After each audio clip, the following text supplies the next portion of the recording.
Assalamualaikum warahmatullahi wabarakatuh.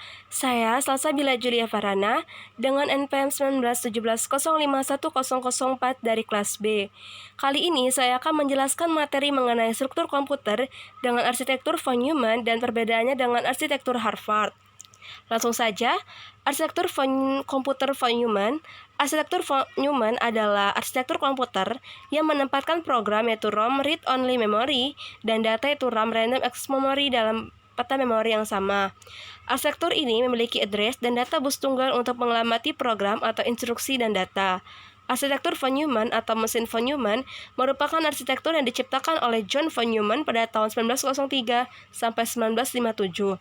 Arsitektur von Neumann ini menggambarkan komputer dengan 4 bagian utama, yaitu ALU, unit Arithmetic and Logic, CU, unit Control, Memory, dan alat masukan input-output. Di sini sudah terdapat gambar diagram arsitektur von Neumann, di mana pertama kali kita klik kontrol unitnya, lalu kita inputkan menggunakan keyboard, mouse, scanner, card reader, dan disk, lalu dimasukkan ke memori, di mana memori terdapat MAR dan MDR, lalu terjadi processing unit, yaitu terdapat ALU dan TEM, lalu kita outputkan menggunakan monitor, printer, LED, dan disk. Cara kerjanya yang pertama, komunikasi antara memori dan unit pengolahan. Komunikasi antara memori dan unit pengolahan terdiri dari dua register. Yang pertama, alamat memori register yaitu MAR dan memori data register yaitu MDR. Untuk membacanya, the address of the location is put in MAR. Alamat lokasi diletakkan MAR, memori diaktifkan untuk membaca, lalu nilai ini dimasukkan ke dalam MDR oleh memori. Untuk menulisnya, alamat lokasi diletakkan MAR, data dimasukkan ke dalam MDR, ditulis aktifkan sinyal menegaskan, lalu nilai dalam MDR ditulis ke lokasi yang ditentukan. Yang kedua ada CPU, hardware, unit seperti ALU, register, memori, dan lain-lain yang dihubungkan bersama ke dalam jalur data. Aliran bit sekitar jalur data dikendalikan oleh gerbang yang memungkinkan bit mengalir untuk tidak mengalir. Off melalui jalur data. Instruksi biner yaitu 1 berarti on dan 0 berarti off yang mengontrol aliran yang disebut mikroinstruksi. Memori operasi ada 2. Operasi kunci pada memori. Yang kedua fetch alamat, nilai kembali tanpa mengubah nilai yang disimpan di alamat itu. Yang kedua toko, yaitu alamat dan nilai, menulis nilai baru ke dalam sel pada alamat yang diberikan. Memori jenis ini adalah acak access, yang berarti bahwa CPU dapat mengakses nilai dari array setiap saat, versus access sekuensial seperti pada tab. Memori seperti ini disebut RAM, yaitu random access memory, beberapa memori non-volatile, dan read-only, yaitu auto ROM. Keuntungan dari model arsitektur von Neumann. Yang pertama, fleksibilitas, pengamanatan program dan data. Yang kedua, program selalu ada di ROM dan data selalu ada di RAM. Arsitektur von Neumann memungkinkan prosesor untuk menjalankan program yang ada di dalam memori data yaitu RAM. Kelemahan dari model arsitektur von Neumann yaitu bus tunggalnya itu sendiri, sehingga instruksi untuk mengakses program dan data harus dijalankan secara sekuensial dan tidak bisa dilakukan overlapping untuk menjalankan dua instruksi yang berurutan. Yang kedua, bandwidth program harus sama dengan bandwidth data.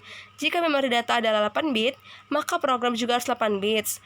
Profesor von Neumann membutuhkan jumlah clock, yaitu CPA, clock per instruction yang relatif lebih banyak, sehingga eksekusi instruksi dapat terjadi relatif lebih lama.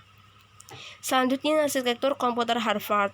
Arsitektur Harvard memiliki dua memori yang terpisah, satu untuk ragam ROM dan satu untuk data RAM, yang mana arsitektur ini merupakan kebalikan dari arsitektur komputer model von Neumann. Jika von Neumann menggabungkan ROM dan RAM menjadi satu, maka arsitektur Harvard maka kedua memori tersebut dipisahkan. Nah, di sini sudah terdapat contoh gambar dari diagram arsitektur komputer model Harvard, yaitu terdapat RAM yaitu ada 8 bits, dan CPU yaitu ada 12, bisa 14, bisa 16 juga bits, dan ada ROM yaitu programnya. Kelebihan arsitektur komputer model Harvard yang pertama, bandwidth program tidak mesti sama dengan bandwidth data. Opcodes dan operand dapat dijadikan dalam satu word instruksi saja. Yang ketiga, instruksi dapat dilakukan dengan lebih singkat dan cepat. Yang terakhir, memori program dan data yang terpisah, maka kafling total memori program dan data dapat menjadi lebih banyak. Sedangkan kekurangannya, arsitektur Harvard tidak memungkinkan untuk menempatkan data pada ROM. Lalu arsitektur ini tidak memungkinkan untuk mengakses data yang ada di ROM. Nah, perbedaan arsitektur von Neumann dengan arsitektur Harvard. Arsitektur von Neumann adalah arsitektur komputer yang menempatkan program yaitu ROM, read-only memory, dan data yaitu RAM, random access memory dalam potel memori yang sama. Arsitektur ini memiliki address dan data bus tunggal untuk mengamati program instruksi dan data. Contoh dari microcontroller yang memakai arsitektur von Neumann adalah keluarga 68HC05 dan 68HC11 dari Motorola. Sedangkan arsitektur Harvard memiliki dua memori yang terpisah, satu untuk program ROM dan satu untuk data RAM. Intel 80C51, keluarga Micro:bit PIC16XX, Philips P87CLXX, dan Atmel AT89LSXX adalah contoh dari mikroprosesor yang mengadopsi arsitektur Harvard. Kedua jenis arsitektur ini masing-masing memiliki keunggulan tetapi juga ada kelemahannya. Dengan arsitektur von Neumann, prosesor tidak perlu membedakan program dan data. Prosesor tipe ini tidak memerlukan kontrol bus tambahan berupa pin input atau output khusus untuk membedakan program dan data. Karena kemudian ini tidak terlalu sulit bagi prosesor yang berarsitektur von Neumann untuk menambah peripheral eksternal seperti A atau D, converter, LCD, EEPROM, and device input-output lainnya. Biasanya device eksternal ini sudah ada di dalam satu chips, sehingga prosesor seperti ini sering disebut dengan nama microcontroller atau microcontroller. Nah, sekian penjelasan saya mengenai materi ini. Apabila ada salah kata, saya minta maaf. Terima kasih. Wassalamualaikum warahmatullahi wabarakatuh. Semoga bermanfaat.